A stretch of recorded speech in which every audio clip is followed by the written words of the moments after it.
Hi, welcome back to the Change Your Life podcast. My name is Dwight Gillespie. I want to thank you for joining me today. If you haven't done so already, please hit the like button, subscribe, and share this with your friends, please, by all means. This is the Change Your Life podcast. As I said, in one of the things that I love to do is to help people to maybe benefit from my experience. When I speak to you, I'm speaking from my experience. I'm not a doctor. I don't have a PhD, but I'm pretty good with people, and I've had enough experience in life to try and help others. Um, Today I want to talk about a subject that means a lot to me, and it's a really touchy subject, and a lot of people don't like getting into it. I have some very good friends that it's not one of their favorite subjects, and the subject is God, for lack of a better term. And I say God in a very broad sense, and I can tell you this much. I don't get into too much about what I believe, because what I believe isn't as important as why I believe it.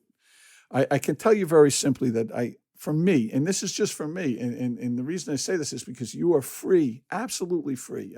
I'm in a recovery group, right? I belong to a 12-step recovery program. I'm a recovering heroin addict. I came into the process of recovery a long, long time ago, but I've taken it seriously now. I've been clean for over 9.5 years. And one of the greatest gifts that I've gotten from the recovery process is a belief in what we call a higher power. I think we call it that because we don't like scaring people off with the GOD thing, right? And we use a lot of acronyms for it: gift of desperation, group of drug addicts, the great outdoors. People can find that GOD in a lot of different things in a lot of different ways. And for some people, it's a religious experience. For myself, it isn't really a particularly religious experience. While I have read up on a lot of religious material, I love the teachings of Christ, of Buddha, of Muhammad. Like I think there's some great information in there. I don't know that as a whole. I don't know that it was ever meant to be taken as a whole. But anyway, I don't detract from that. I can tell you about my spiritual process, because I think it's important. I think one of the things people don't understand today, people look at God, and there are many people especially in academia, intellectual circles that like basically tell you, wow, to believe in God, you have to be an idiot. You're some kind of moron. What are you, simple? And I say, no, not at all. I don't understand the idea. And many of these academics that I know and that I read, I read Sam Harris, I read Richard Dawkins, I listen to a lot of things on Christopher Hitchens. I mean, these are all famous atheists, people that don't believe. But I've read a lot of their work, and a lot of it seems to be centered on this idea that if I don't believe in the Judeo-Christian concepts of God, that there's no God. And to me, that's kind of silly. You know, just because I don't understand how something works doesn't mean that it's not there. I don't really understand quantum mechanics, but I believe it exists. Saying, well, I don't believe in things because I can't see, feel, taste, or touch it. Well, you would have been a person hard pressed to believe in germs back in 1860. Until you see it, you can't believe in it. Well, that's kind of silly to me, anyway. I do believe in science. I believe that science kind of tells me that there probably is an afterlife, because nothing dies. And if you believe that the soul is a thing, or that each individual is an individual, and that something other than our physicality makes us up, and I don't want to get too deep on all that stuff, but nothing ever dies. I mean, science teaches us that, it transitions, it becomes something else.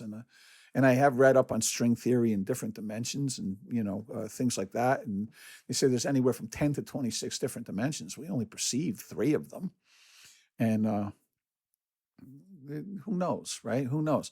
But I'm not narrow-minded enough to say that because I don't understand it, or arrogant enough to say that because I don't understand it, it doesn't exist. And that goes for religion too. I don't argue about these things. I used to argue from the rooftops. I believed in a particular religion, and that's the way it is, blah, blah, blah, blah. And when I was screaming these things, I wasn't trying to convince anybody but myself, I think. And I didn't want any dissenting opinions, because dissenting opinions might sway my beliefs. You might convince me that I'm wrong. And it wasn't until I was absolutely desperate coming into the recovery process, and I really needed something tangible to believe in. Like I needed to believe in something. And I didn't have religion anymore. I didn't have it. I was at odds with what I considered God. God had made my father commit suicide. Had made my first wife, want to have sex with other men. Had killed my two children in a car accident. Like that was my perception of God and all this other stuff. And I started to do some work on that, and I started to really delve into my spirituality and what I truly believed, and what I came to believe was in a loving, benevolent force that was really interested in my welfare and in my well-being.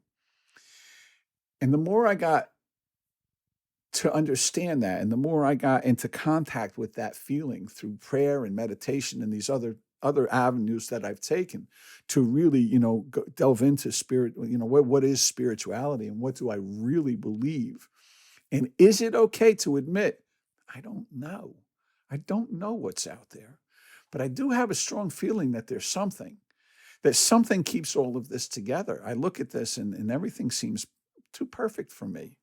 I mean, there are different things that happen that made life happen on this planet. And me, I think there had to be something supernatural and spiritual at work in that. And the one thing that I'll tell you is, and I know a lot of people in this process, and I know people run away from these 12-step programs. They're going to make you believe in God, and they don't. I know it's almost fashionable to be an atheist in recovery nowadays. I don't believe in that. And that's fine. To me, it's just another name for it. You're calling it something because you don't want to admit you believe, maybe. But if the beliefs that you carry, if being an atheist isn't working for you, because I can tell you that. With no belief, I was a very angry, bitter person, and there was nobody to thank at the end of the day. And I remember having that vivid thought right in my head, like the transition into believing that God was a more benevolent force took a couple incarnations, right? Like I had to come to this understanding about God. And I remember sitting there, and I had a very good friend, Anthony, and he said, just pray, just say thank you, right? Be thankful, because I wasn't using drugs anymore. I had a horrible heroin problem, right? And I'm an addict, like I'm a heroin addict. And when I got clean, when I was able to stop doing heroin, now this is a compulsion that I'd had every day for 12 years. I had to do this, and I'd wanted to quit for the last 10 of those 12 years that I used, and didn't know how, and it wasn't until I begged for mercy that I was actually shown a way. And you can say what you want, but I believe it was a very spiritual experience that brought me into this process. And Anthony he'd say, you have to thank something. It doesn't matter what you call it. Just thank it. In the morning, just say thank you. Thank you for waking me up and not having to find $20 so that I'm not sick, and not having to go through the hamster wheel of having to get, find ways and means to get more dope, to get, to not get sick, and then to get high, and then to that, and I don't have to steal from people I care about. I don't have to lie to people I love. I don't have to have people that love me cry over me and ask me why I'm doing this again. Like all of those things, are better, and I need to thank something for it. So just thank whatever it is, right? And so I did. I started doing that, you know, and eventually I began to understand that God wasn't what I thought it was. That God wasn't this mean, nasty thing that, because I grew up with that. You better thank God for that. You better thank God. Like if you like, and the implication was if you don't, bad shit's gonna happen and stuff, right? We don't want to. Bad stuff's gonna happen to you. Number one, and number two, when you die, you're gonna go to hell. Like I tell you what, as a little kid, I knew a lot more about hell than I did about heaven. In the house I grew up in, many would say I think it was Dante who said that, earth is hell because heaven is perfect and anything that isn't perfect is hell. I knew a lot about hell because I was always going to hell. You go to hell for that. You're going to go to hell. You're in hell, hell, right? And it was never like, wow, Dwight, you did a really good thing there. You're going to go to heaven. Hey, no, I knew about hell and having lived in hell through my addictions and everything like that. I know one thing, I didn't want to go back. And they say that religion is for people who don't want to die and go to hell. Spirituality is for people who have been there and don't want to go back, And I began to believe that through the recovery process. And I began to understand. I remember there was one day, and I had that mindset, like, you got to thank, you got every day, you got to thank. And Anthony didn't put it that way, by the way. That's not what he said. That was my interpretation. I remember driving to work, and I'm on the Van Wyck Expressway here in Queens, and I'm going to work, and I was like, I didn't pray today, and I got like God is going to knock my coffee over into my lap while I'm driving on the Van Wyck, right? And I started laughing at myself. And what made me laugh was this idea that I'm so important. Like God is standing up in heaven looking at his watch, if there's such a thing. And I don't believe in that, by the way, but this is just the image I had at the time. God's standing up there going, it's 8:37. Where the hell is this guy? I can't get my day going until Dwight checks in and thanks me for all the good stuff I put in his life. And then I realized how ridiculous that was. And then I got this other idea that if God was going to talk to me in that moment, he would have said something along these lines. Dwight, you always feel better when you talk to me. You bring me your burdens, you bring me your problems, and you feel better. Why wouldn't you want to do that? And it was at that point that I realized that I didn't talk to God for God. God doesn't give a damn if I talk to him or not. He's busy. He doesn't care about me, right? God's there for me. I'm not here for God. Not that I'm not thankful, not that I don't feel blessed for what God has given me and all that stuff. But God's got a lot on his plate. I think worrying about me is the furthest thing from his mind. I lived my life at a point, and if you know my story, if you've listened to my other podcasts, and I hope you have, and if you haven't, you can link down below, of course. Just click on the channel. But anyway, and my father committed suicide when I was 18. I went through a horrible, divorce. It broke my heart, whatever. I lost both my children in a car accident, an automobile accident. And I blamed God for all of that. And I had this guy, and I believed that, like, God was out to get me. Like, I must have pissed God off. I got this tattoo right, here's his faith, right? I got that, and I would cry, I believe in you. Why do you keep doing this to me? It was pathetic. And I even had a kid. There was a kid, he used to beat the crap out of his wife and kids. And then he found Jesus one day in a prison cell. Well, when his wife refused to drop the charges this time, and he became an authority on all things God, he was champing at the bit one morning, just dying to tell me why God murdered my kids and my father and all this other stuff. And he told me, I said, well, go ahead. I said, go ahead, jerk off. It's just how I refer to him in all my stories when I tell this. I said, tell me why God killed my kids, why he murdered my father. Tell me. And he said, because he's a vengeful God and you made him angry. And so he killed your children. He killed your father. And it was so ridiculous in that moment. I said, oh my God, I agreed with this guy, which that's what made it really crazy, right? I agreed with him. So God's like the Russian mafia. Yeah, we're not going to kill you. We're going to kill your whole family. If we kill you, you can't pay the debt. We're going to kill your kids. And I said to him, I says, what did my wife do? What did his grandparents do? What did his titi, his other aunts and uncles, what did they do? Why are all these people, are you telling me you believe in a God that would do that just to get to me? He's going to hurt all these other people? And that makes sense? Like, you would follow somebody that would do that? And in that moment, I became very aware. No. So when I coupled all these things together and I realized it was okay if I looked at God my own way, that I could say that there is a God and I believe in God. I just don't know how God works, that's okay. That I became very secure in that knowledge. And I became very secure in the idea that it's okay for everybody else to believe the way they want. And that I don't have to argue with people anymore about God. And I don't. There are really two things that I don't argue about with people. One is that 12-step programs work, that if you take them seriously, you come in and you do what they ask you to do, that you never have to do whatever it was you went to that 12-step group for before. Me, I'm an addict. I go there for addiction.